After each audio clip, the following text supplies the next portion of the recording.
Isang babae namatay dahil sa pulis. Ang 5 babae ay pumili at saka inano ng mga pulis at patay sila matapos ang 2 babae ay buhay. At kinuha sila sa pulis at ginawa alipin at pinaluhod sila nito ng itong lalaki na naka-black at hindi sila binaril at saka hinimo silang alipin. Napunta sila sa kanilang bahay at ginaglinis ng bakuran.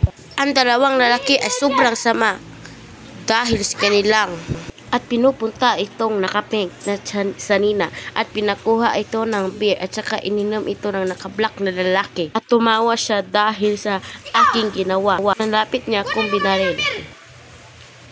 At saka gipakuha ako ng beer doon sa malapit sa bakura namin. At saka binigay ko ito sa kanya. At tumawa ako dito dahil meron akong basta secret. At binigay ko ito sa black na lalaki at ininom niya. Katapos noon nalasing siya. The end.